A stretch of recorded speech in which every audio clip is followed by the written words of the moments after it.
Hi, everyone. Good afternoon. Thank you so much for joining us. My name is Susan Robertson, and I am the chair of the Ontario chapter of the International Observatory of Nature Rights.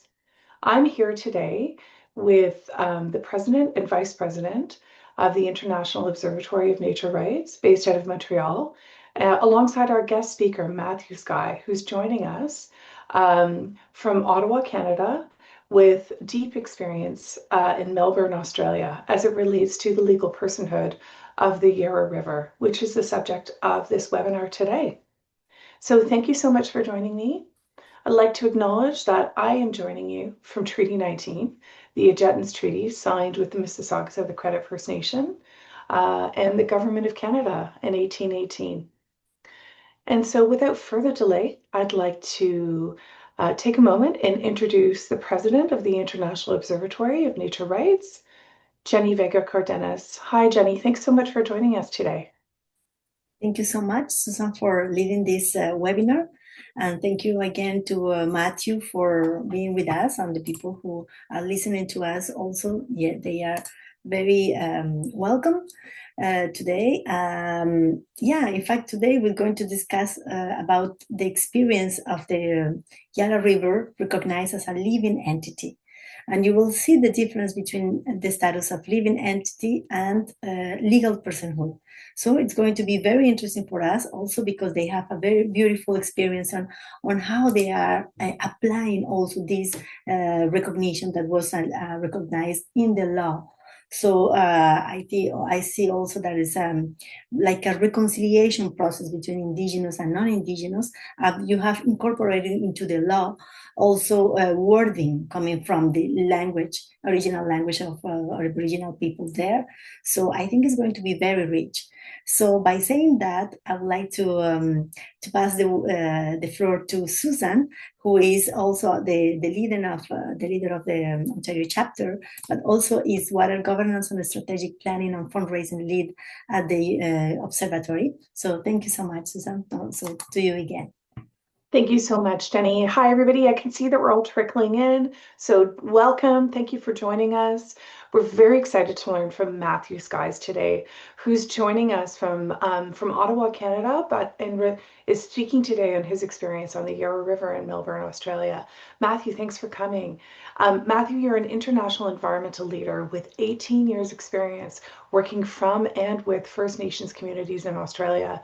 Matthew, we know that you believe in the power of combining two-eyed seeing, Indigenous and Western knowledge systems, and really putting nature at the heart of decision making. You're in very good company with those beliefs. Since 2020, we understand you've partnered with the Birrarung, and I'm not sure if I'm pronouncing that correctly, I hope so, as a living stakeholder through your consultancy, Regeneration Projects. And you've been an actor in the UN Decade on ecosystem restoration. Matthew, you're also the co-founder and program director of Swimmable Cities, a platform working to create more livable, resilient, and prosperous waterfront communities across over 100 cities around the world. It's so exciting for us to have you here today and to learn directly from your experience. Welcome, and thank you for joining us. Thank you, Susan. Thank you, Yenny. Very grateful for the International Observatory of Nature Rights to hold this space and to create this invitation to share some stories from a different part of the world that probably many of us are in now.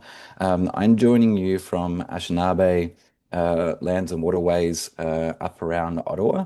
And just want to acknowledge the elders in the spirit of the way that we do it back home. They acknowledge their elders, past and present, as well as the Kichisibi or the Ottawa River as a living entity that I'm getting to know. And one of the workspaces that I have the opportunity to share is with the Ottawa Riverkeeper, and they literally sit with the river. And so, having meetings and that proximity is another great reminder that this kind of kinship connection that First Peoples have practiced for millennia is something that I guess we all have the potential to learn from. I'll also acknowledge the Birrarung or the Yarra River back in Melbourne, Australia, where I come from. And I guess the way that I thought might be interesting to do that is just to share a story about where I grew up, and it was at the intersection. It's about an hour to the east of Melbourne, at the intersection of two different language groups, the or the Woiwurrung, and also the Boomerang, and the third one, which is actually the Gunai Kurnai. But as a child, I looked out our kitchen window and I looked out towards a mountain, and the mountain's name is Mount Borbor.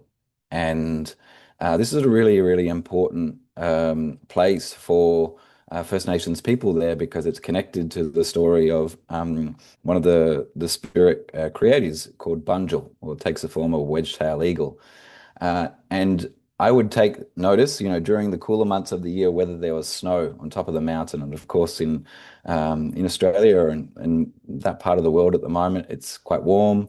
Instead of snow, we're actually seeing smoke from bushfires that are taking place, and just showing the dynamics of the landscape, and just acknowledging some of the challenges that come with that. But from that snow melt is the beginnings of the Birrarung of the Yarra River. And my grandfather worked with the Melbourne Metropolitan Board of Works for about 4 decades during his career. And it's only now that I start to appreciate, I guess, this connection that I have, but also, the millennia that First Peoples there have had. And during COVID, when I was starting Regeneration Projects, the business or the consultancy through which I do this work, I was very close to the bay that the Birrarung flows into. Its name is Nern, or Port Phillip Bay. And one of the elders that I was speaking to at that time, a lady called Nawi, Dr. Carolyn Briggs, talked about that bay actually not being a bay. 5,000 to 7,000 years ago, it was inundated, but still the path of the Birrarung that flows out underneath that waterway is still there. And for some of you that may be familiar with Tasmania, it actually flows to the northern edge of Tasmania and out towards the Tasman Sea in the direction of New Zealand. And as it flows in the direction of New Zealand, I think it's important in this conversation to acknowledge our colleagues in Aotearoa, New Zealand, and the Wanganui River, which has been a great example in this movement, of showing the relationship that can be made possible when you do give legal personhood to a river. So I guess in starting this way and these relationships, I think it's important because these things are always personal. And when we put them into the context of government legislation and legal systems, they remain personal. And this is the important thing, because when we are trying to implement these practices of relating to a river or a waterway as a living entity, as you all know, it invites us all to question what is our relationship with that waterway. And not just the waterway at the edges of what looks to be the edges of the waterway, but upstream of that and that entire catchment as a living system. So today, what I'm going to do is I'm just going to share a little bit about the Birrarung and the Yarra River, my experience working with the Birrarung as a living entity through my consultancy, Regeneration Projects, which Susan just shared earlier, is an actor in the UN Decade on Ecosystem Restoration. I also wear the hat of being one of the Birrarung Council members. The Birrarung Council is the representative body that advises the Victorian government's water minister on issues related to the river. So I won't be wearing that hat today, but just to acknowledge that is something that I'm also connected to. And after just setting the scene, what I thought would be really interesting is to put this into context of what it looks like in practice, and to just show you some images and share some more stories about when you get people from different sectors and different backgrounds working and relating to a river as a living entity, it starts to dramatically change the way that a whole city sees itself. It starts to shift the relationship in the way that First Nations people and non-First Nations people interact, the way that generations interact. And I guess in doing that, we acknowledge that there's still differences in entry points, differences in languages, differences in how we connect. But the river is always there as a constant, and it's constantly adapting and changing. So there's some work that we've been doing in the space of swimmable cities internationally that I think is quite interesting to show in the context of how nature rights and other rights-based movements can actually intersect and enhance each other. So that's quite an opening. I'm going to share a couple of things in the chat, and then I'll annotate them. Feel free to dive into those as we go, but they will give you the technical handholds to understand this. So in 2017, some representatives from the Birrarung language group of Melbourne that have been there for millennia, tens of thousands of years, spoke for the first time in Victorian Parliament in their native tongue. And this was related to the legislation, which you'll see in the first link. It's Willipgin Birrarung Marin Act, or it actually means keep the Birrarung alive, keep the Yarra alive. And you can see there that it's called the Yarra River Protection Act, but it doesn't say the same thing. But if you think about that, what is it to keep the Birrarung or a river alive? Whether you're talking about the St. Lawrence, whether you're talking about the Great Lakes, whether you're talking about the Danube, the Thames, the Seine, what does it look like to keep the river alive? And in doing that, there's another understanding. There's a phrase which you'll see later as part of that third link that I'd shared, and it's Birrarung, burned up Birrarung, burned up Amaku. What's good for the Birrarung is good for all, and that's the name of the Yarra Strategic Plan, which is then the implementation practice of this legislation, which came some years later. And bridging those two links is the one in the middle related to the Birrarung Council, and this is this representative voice for the river. So its purpose is to basically inform policy that relates to issues related to the river, whether that be through housing, whether it be through road and rail infrastructure, whether it be through environmental flows, whether it be related to First Nations practices. We have a First Nations chair, Uncle Andrew, who leads that now in conjunction with a colleague, Dr. Erin O'Donnell, who perhaps some of you may even know, but very prolific locally and internationally in this space. And even just last night, we were having a monthly meeting. To give you an idea, the Birrarung Council has different practices, and some of them include the yarning circle, which are bi-monthly gathering with different stakeholders related to the river, whether it be municipalities or other government authorities, to basically give them space to think about what's their relationship with the Birrarung. So I won't go into the detail of that government side of things now, because I just want to show you some of the practice first. But it's just to say that this is something that is a way of working and relating to the Birrarung that goes back millennia. It relates to all waterways. We're seeing that start to shift into new practices and policies that aspire to similar practices across the whole state of Victoria. And then, as well as the policy influence, you're seeing the cultural influence in the way that different stakeholders do this. And some of them are very vocal, in protecting the river. So what I'm going to do now is walk you through a couple of slides that talk about some work that we've been doing with the Birrarung on its journey to actually become swimmable. And so the way that we do this is through a multi-sectoral approach, but the founding principle is that we're all relating to the river as a living entity. So let me just share my screen and I'll dive in here. Excuse me, did I just find my place? Okay, so this PowerPoint, which I'm only going to spend perhaps about 5 to 7 minutes on, was first shared during the Australian Annual Water Conference, which took place last year in the city of Adelaide, which is Ghana country. And teaming up with a colleague, Nerida Taylor from Sydney Water, we talked about the case studies of both the Birrarung or the Yarra River in Melbourne and the Parramatta River in Sydney.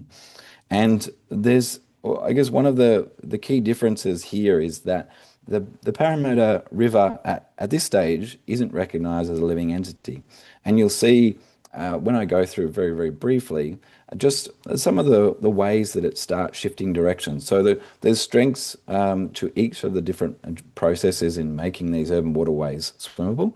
But I think it's nice to have the comparison. So, of course, we always start with acknowledgements in the work that we do. It talks about this entry point of swimmability as a way of everyday people connecting to that. So, perhaps, some of you might remember going back to the 2024 Paris Olympics, when just before that, Mayor Hidalgo from the city of Paris actually went for a dip. It made headlines around the world. And so when we saw the Olympians then took to the waters, a month or so later, the question that many of us were asking us, as well as those that are not in the water space, which is the important part, children, all around the world, why can't we do that in our city? Why can't we relate to our waterways like this?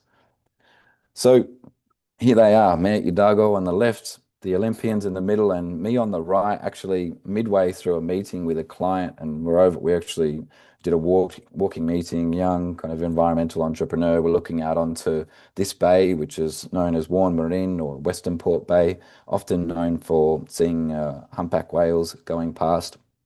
And we're watching this moment. And as I said, like we're all asking, why can't we do that? So one of the tools that we've used in our work to connect nature rights and this idea of relating to waterways as living entities is through the Swimmable Cities Global Initiative. And our charter starts with the right to swim, but then that second one, that one health, many swimmers, is underpinned by the rights of nature. And so when we talk about swimmability, we're not just talking about swimmability for people, we're talking about swimmability for birds, for fish, for all of the different living creatures that are in these things. Now, the key about this movement is that when it had Paris, when it had the Olympics, when it had Mayor Hidalgo, and it had all of these enabling conditions upstream, we were able to create a spotlight on something that probably in many circles might feel abstract or niche, but something that then pushed the health of waterways into the mainstream sphere.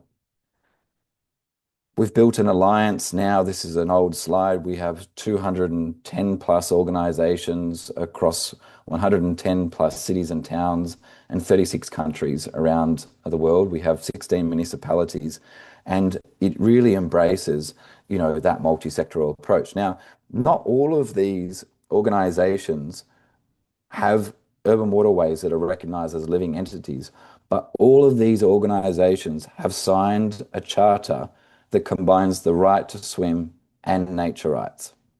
These are architecture firms, these are cultural institutions, these are swimming groups, these are municipalities. They've all got on board to this idea that the right to nature are important. But the nature rights in themselves weren't the entry point. It was swimmability that was the entry point. So I guess this is this intersectional approach is what we're exploring and unlocking. Now, Nerida put together some of these slides to talk about these intersections and these types of things related to a lot of different water work. I won't go into detail here because I want to jump straight into some of the work that we've been doing with the Birrarung. So just a couple of things to set up. So new wave in the movement towards the Birrarung being swimmable, kickstarting around 2020. So that happens to be the year of COVID-19. For Melbourne, that was a very long lockdown. It also led to a lot of innovation in the for-purpose space. Parramatta had an earlier start and probably had more of a government-led approach, more of a top-down approach, whereas in the Birrarung case, you have the Indigenous and Western knowledge systems coming together through the living entity legislation, and then the ripple effects starting to broaden out into other sectors in very much a decentralized approach.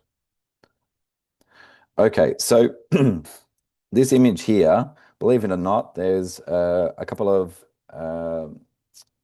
there's a former mayor of one of the local municipalities. There's another councillor of one of the municipalities. There's local swimmers. There's architects. There are researchers and academics. There are policy shapers. This is the first swimming place that you can swim upstream of Melbourne or the Yarra, in Melbourne's Birrarung Yarra River. But it takes about 25 kilometres to get there. South of there, it's actually illegal to swim. You will get a fine of about $4,000 if you swim. And so this group and the organisations that we're connected to, including the Yarra River Keeper Association among them, have been working in a collective network towards the river's health. Now, I guess just to give you a sense of the Birrarung, so you can see here on the left that broader catchment of the two bays. So the Birrarung starts up here.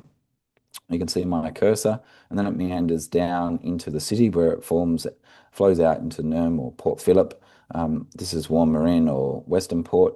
And during COVID, I was living here, and then the work that we've been doing is in particular through this lower section. You'll see the river here where you've got catchments, you've got dams, you've got forested areas, as well as agricultural, and then you get increasingly urban as you'd expect as you get closer towards the city. A number of different municipalities, but what's starting to happen is all of those are responsible for implementing the legislation of the living entity status, as well as other bodies like Melbourne Water, Parks Victoria, and so on. But what's interesting is downstream here, we had the City of Yarra sign a Swimmable Cities Charter in July 2024. In December 2025, the City of Melbourne.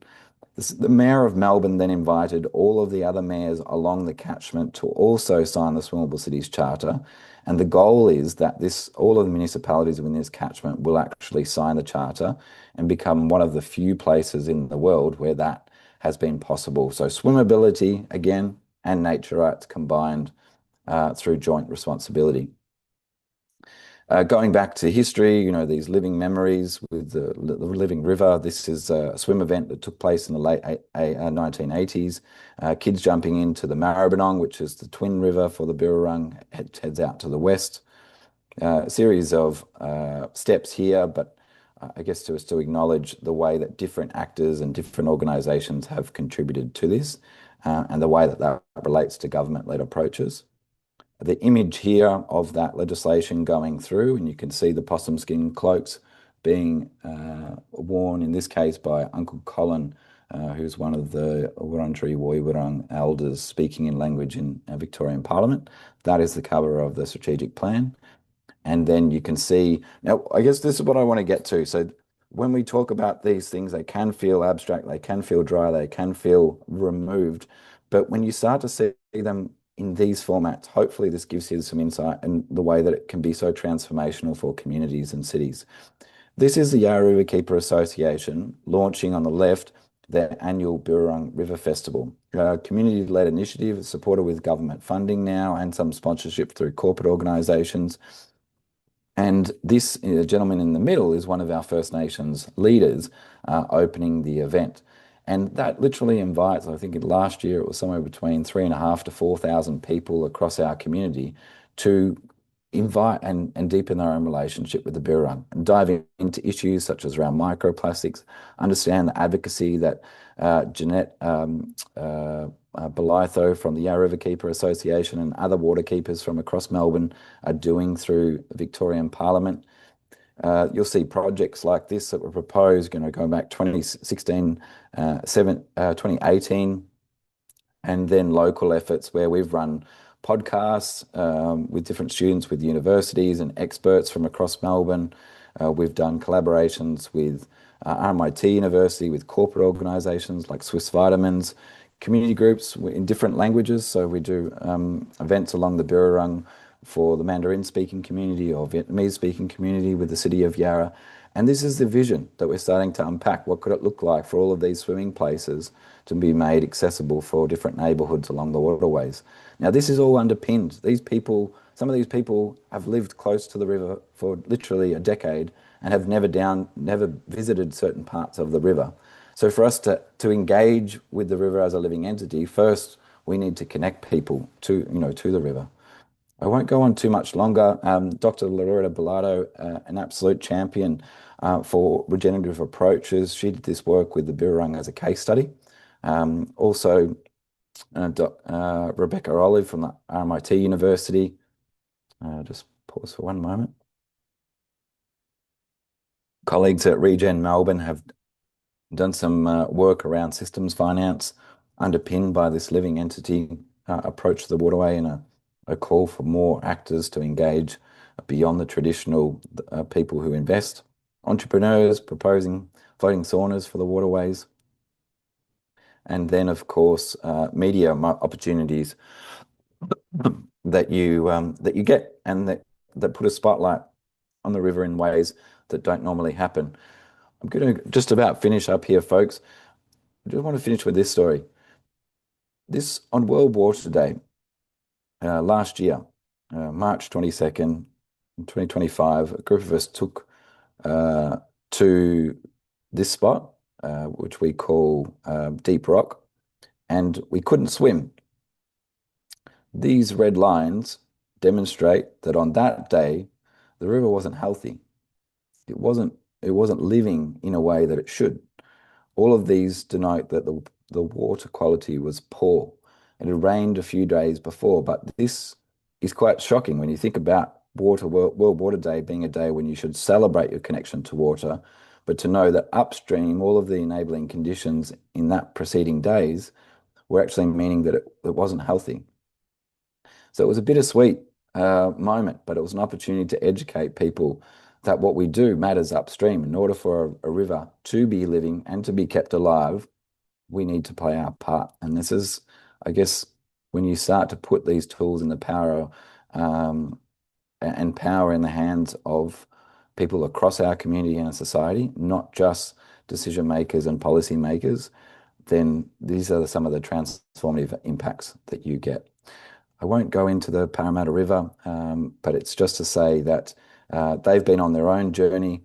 You can see the shape of their river, this process that they've been on. They haven't, unfortunately, been able to muster the same kind of collaboration with their First Nations people yet. They have had some strong efforts with some strategic work and coordinated approach across the catchment in more of that top-down way that we had talked about.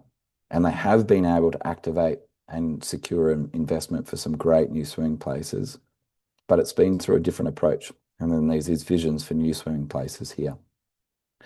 So yeah, this is a little insight about some examples from a different part of the world. And I think what's, just to give you a sense of how some of this work is translating maybe to the north, we're doing a partnership with Swim Drink Fish Canada, the Great Lakes St. Lawrence Cities Initiative, also the Benagame Project, which is a First Nations shared circle, including with Narada Pat Madabe, to look at what swimmability and nature rights could look like in a whole of Great Lakes St. Lawrence catchment agreement. And this is something we're starting to explore. So every place is different, but there's so much that connects us, and the waterways certainly do. So I'll stop there and look forward to discussion and any questions that might be coming up. Wow. Thank you so much, Matthew. That's very interesting. There was so much information in your slides, and I'm sure there's a ton of questions that we all have for you. Just for everybody who's here with us today, I'm going to ask Matthew a series of 3 questions, and I want to encourage you to pop your questions in the chat. When we're through our questions, we're free to have an open discussion. If we can just follow raising hands, which is under the react button that looks like a heart, and you'll see there's a hand there that you can click, and I'll get to you in the order that the hands are raised. So Matthew, without further ado, I have 3 questions for you. And the first being, now that you're here in Canada, which is so exciting to hear about your partnerships and your experience and the work that you hope to do, we're wondering what lessons could be transferable to other waterways here in this country from the experience you've had in Australia. What do you hope to bring here, and what do you think we could learn from your work in a very similar colonial structured nation? Yeah, thanks, Susan. Well, look, when I had the opportunity to meet Yenny and Ines in person through October last year, I was really yeah, excited to hear the work that's already been, happening with the St. Lawrence River and First Nations that are already kind of collaborating and rallying behind this. And I guess when we think about the other precedents, I think the Magpie River is another one in Canada. Was one down in Ecuador, I believe, and more starting to pop up. The mayor of Paris, Anne Hidalgo, has been doing some work there in activating community through like a citizen assembly type model to lay foundations for the River Seine to actually achieve legal personhood. That's one that people probably, don't expect. Maybe in this circle, it's known, but I think for a lot of people, they associate these things with places that do have that colonial history and the First Nations, heritage and roots and I guess strength, of knowledge and wisdom in that way.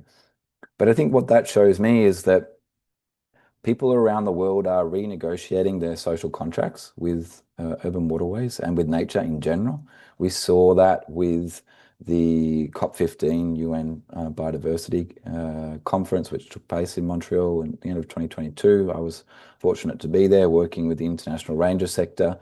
So I think there's a lot of a shift. I think the point that jumps out to me is how do we start this conversation with different types of people? And I think there's kind of those that can connect directly with the nature rights movement in its pure form. But I am curious more and more about how these different movements can connect with each other. When I hear, for example, the C40 World Mayors Summit, mayors talking about clean air, and we know that clean air has a big impact on everything from insects to birds and other, plants and animals and other types of things, but it's not framed in that way.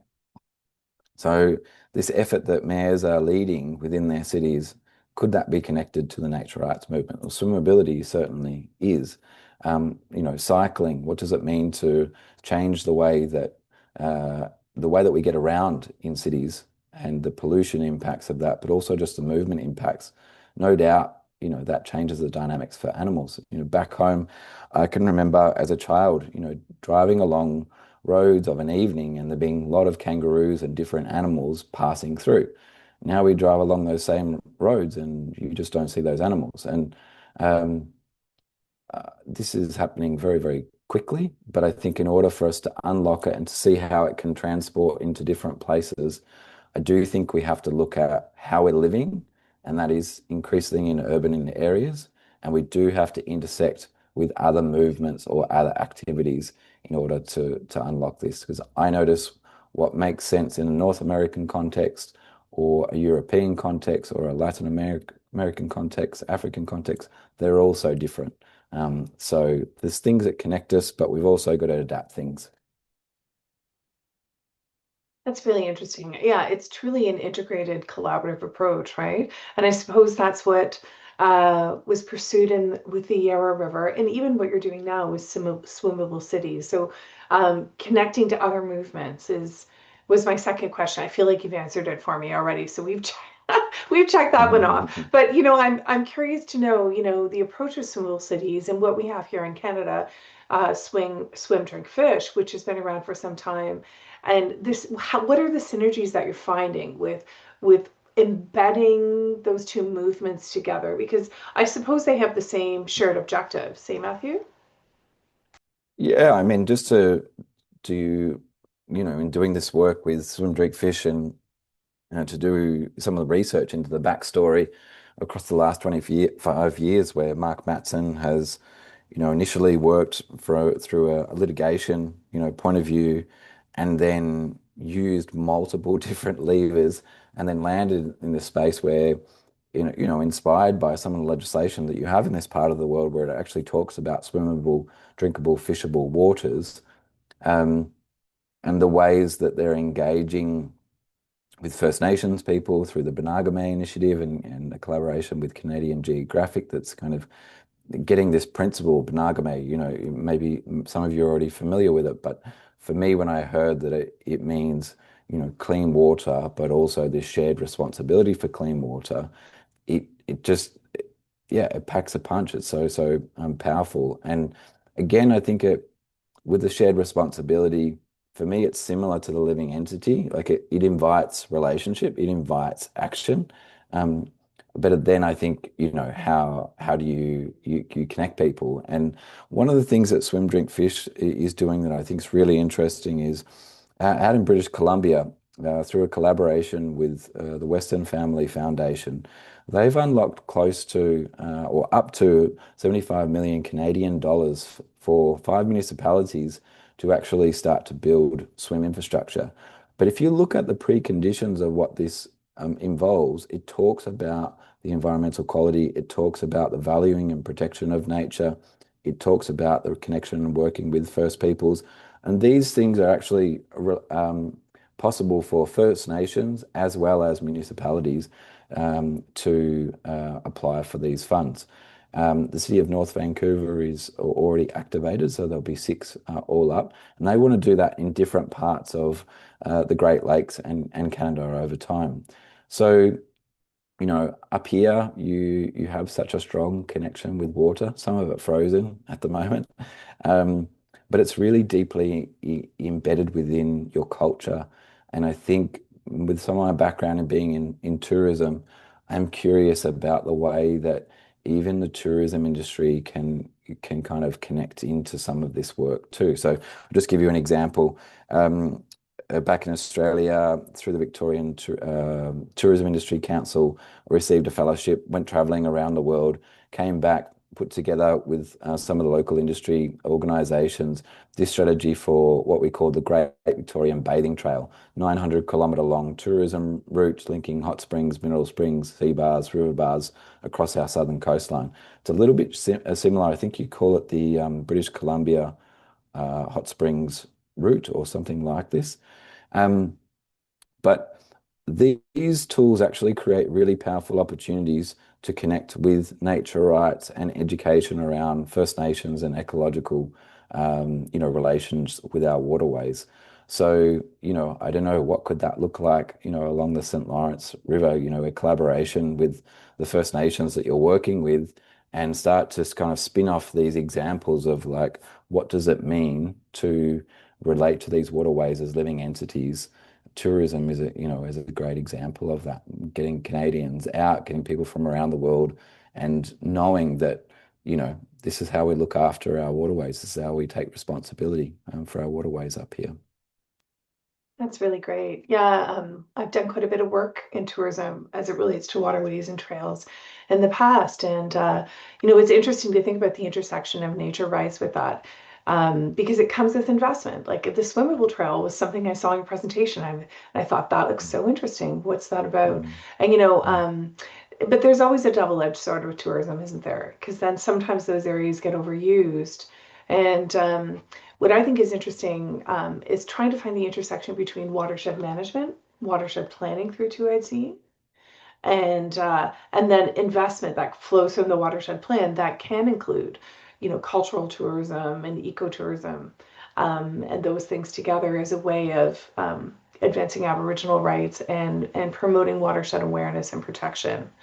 So I guess with that in mind, we just have one last question that we'd love to hear from you on, Matthew. And it's really about what challenges and opportunities do you see in blending First Nations or Indigenous worldviews with Western knowledge systems and worldviews through this particular line of work?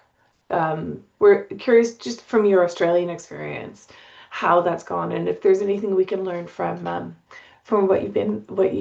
work you've done. So back in 2008, was in my final year of landscape architecture at the University of Melbourne, and we were invited to choose a sustainable technology. And this was to approach a particular tract of land in kind of inner area of Melbourne that had railways and industrial, area, and in time will experience encroachment of rising sea levels. And a lot of my friends were choosing, Western, practices, different bioremediation techniques. So some of them are related to solar and renewable energy, infrastructure. Others that were looking at social housing models.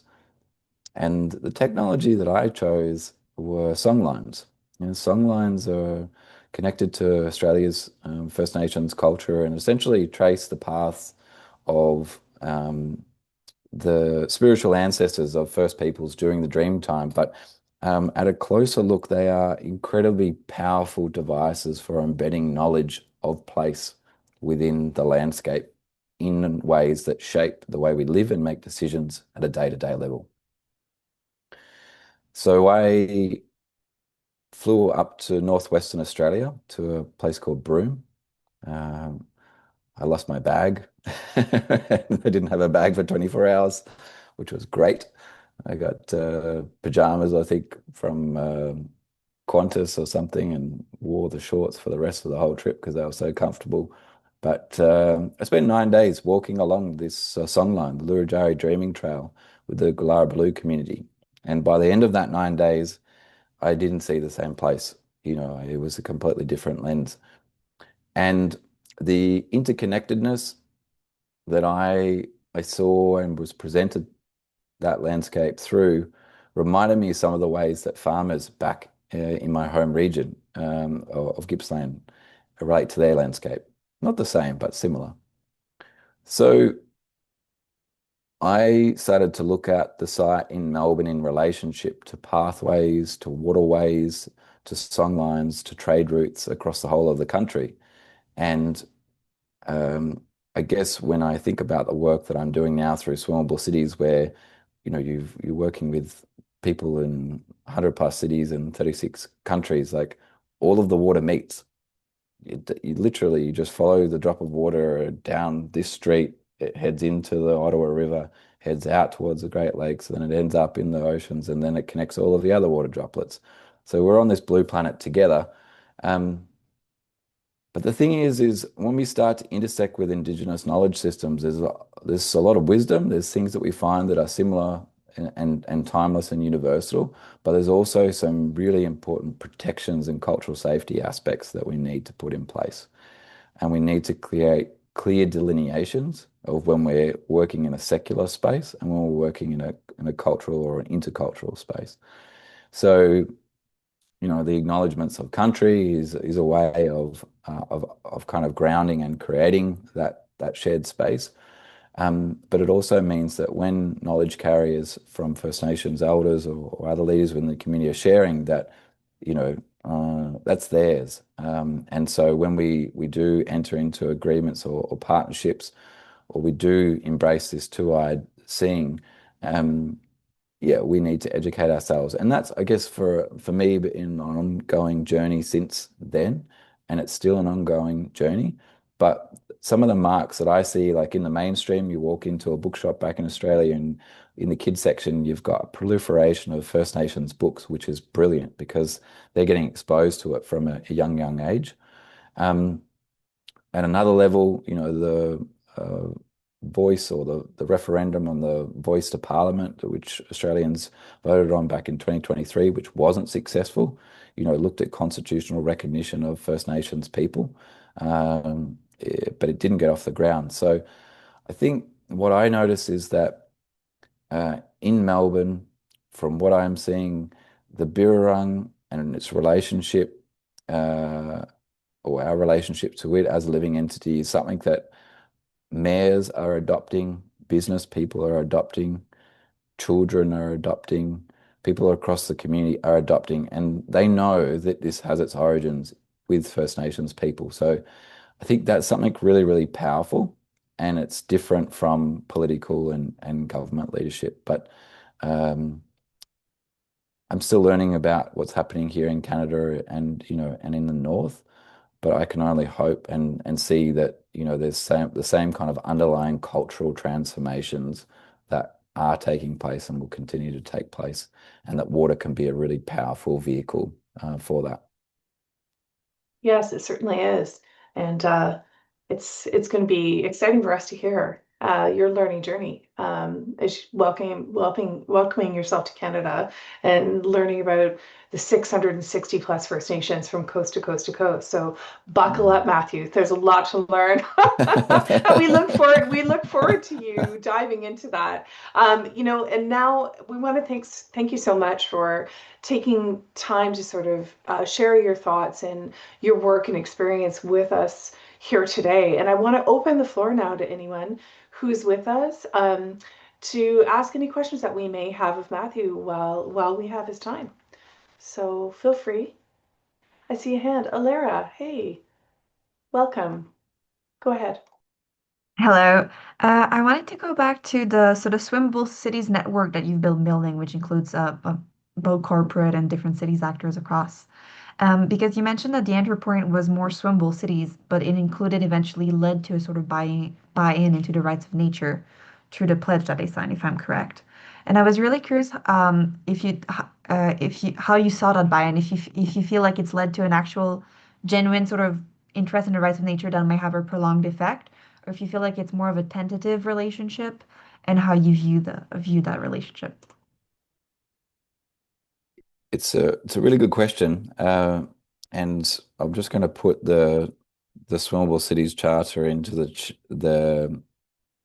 chat so that you can actually look at the phrasing that we've used there. So 2023 October, through Regeneration Projects, we published a Swimmable Cities Handbook. Within that, we talk about the potential for an international steering committee. February 2024, we get a group of us together. Happened to be on Valentine's Day for a lot of our cities and our waterways. That was coincidence, but I think it resonates really well when I look back at it. When I first started communicating these values around nature rights, and in the charter you'll see a direct reference to Mother Earth, and it draws on phrasing that was used in the Global Biodiversity Framework and other international, agreements and so on. A lot of my colleagues in the UK and Europe found that really tricky. And they're like, so what's this thing about nature? Like, what we're talking about swimming. It's about people, it's about, spaces where people get in the water. But by the time less than 12 months later, when we got to the Swimmable Cities Summit in Rotterdam in the Netherlands, and we had 200 people from over 20 countries coming together for 3 days. It was amazing to see how easily those people were referring to both the right to swim and the rights of nature in their language, and how some of them were saying, you know what, the thing that stuck with me most about this conference, firstly, which conference do you go to where literally you go through registration, and then before you do anything, you jump into your into your swimsuit and then take a dip together in the harbour? Like, that doesn't happen, but it should, because it connects people in a really amazing way. But they went back home and they said that's probably what stuck with them, because then they started to think about upstream of their catchments and what was happening within the system, and being able to use that as a way of engaging their communities. So I would say it's been embraced probably more than what I thought it would. I think some people still find it tricky, and they relate to other aspects of the charter, other different values. Some of them, look at more the economic opportunities. Some of them look at more the kind of community building, placemaking aspects, but that doesn't matter. I mean, this is just one dimension of it. But I would say the important thing is, for me, there's a lot of people that wouldn't otherwise have been exposed to nature rights that are now, I'm going to say, like, not fluent in nature rights, but pretty good, in being able to communicate the basics. And that's powerful, because they take that home with them, to their own families. Thanks, Alara. That was really interesting. Good question. The floor is wide open. We just have a few minutes left of our gathering today. Go ahead, Jenny. Yeah. Yeah, thank you so much, Matt, for this beautiful exposition. I think when we just talked with Senator Galvez, concerning the possibility of presenting a bill of the recognition of the legal personhood for the San Lorenzo River. But she said that was really like very concrete. She said, what you want is, in fact, the river to be swimmable, fishable, and drinkable.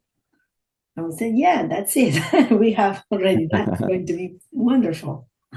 So I think swimmable cities, yes, it's very important.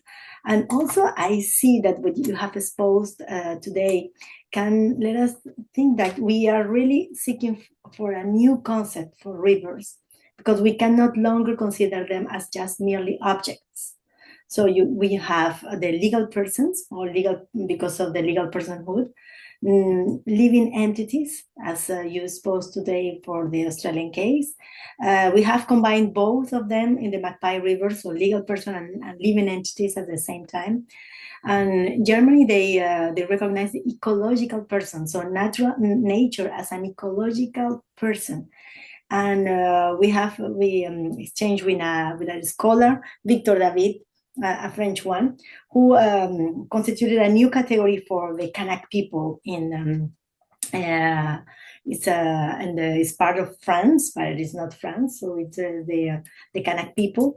They introduced it into the civil code, the juridical natural entities. So we are really looking for a new category.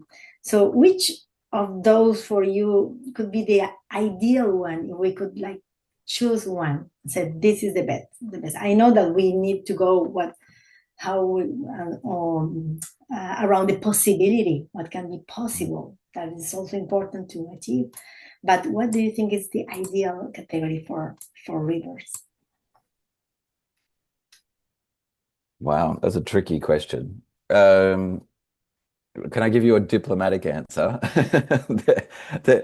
think they're all important, but I think in this movement, we are all friends of rivers, so don't worry. Yeah. You can just say what you think. I think in this movement, what strikes me is that the two dimensions that I think any of these need to have, and it's something that I see coming up through the different hats that I'm wearing, is firstly we need phrasing in these relationships that deeply change the way that our communities and our culture connects with nature. Because that captures everyone. It changes the way that we eat, it changes the way that we move around, it changes the way that we live. But the importance of the integration into the legal and the policy and the regulatory system is very, very important, because if we are to hold accountable people who unfortunately don't implement certain practices, then we will have a gap. And I think that's what this movement is responding to, is that there's a gap in the way that we're making decisions and the way that the accountabilities take place in a political and a financial setting. And the valuing of nature is something that we are on a journey for. So I think maybe not so much in the naming is important to me, but in the implementation, the transformative potential for culture and community, as well as the accountability in the legal and regulatory setting, is very, very important. One without the other, I think, is not complete.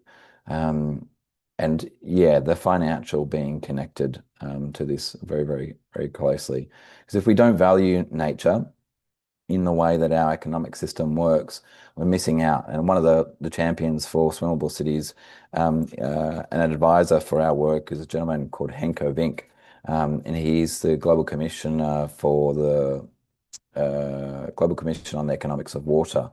And so I think that's probably another one that no doubt you're connected to, but I would encourage others perhaps that are looking at getting in the nature art space to think about the nature finance space much more, because I think that's where some of my learning, and also just to acknowledge, the Prime Minister of Canada, Mark Carney, economist, someone who I had the opportunity to read his book Values over the holiday season, and there are things in there that give clear reference to climate and nature.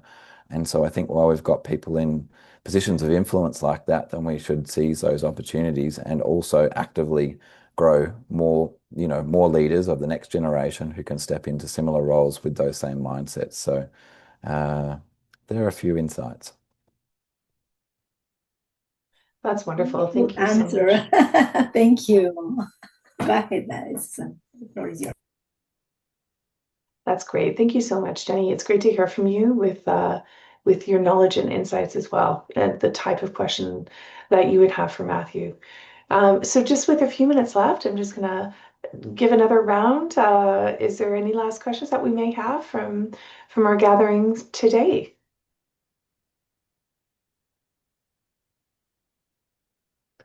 Okay, well, hearing none, guys, we just now we'll move into the closing part of our gathering. So thank you, Jenny, for coordinating this opportunity. Thank you to Ines Benata, Vice President, alongside Jenny of the International Observatory of Nature Rights. This is such an important discussion, and most importantly, we want to thank you, Matthew, for your time today, for the opportunity to learn from your experience. And we look forward to leveraging your approaches on collaboration. And we hope to see you again soon. So Thanks thank very you so much. much. Yeah, really grateful for the opportunity. And in our home language back in Melbourne, we would say Nungujin. Well, thank you. Thank you. Thank you, Susan, too, for coordinating this. It was beautiful. Thank you to all the participants. See you there, and I hope you're going to participate next as a panelist. Goodbye. Perfect. Okay, thank you. Bye, everybody. Thank you.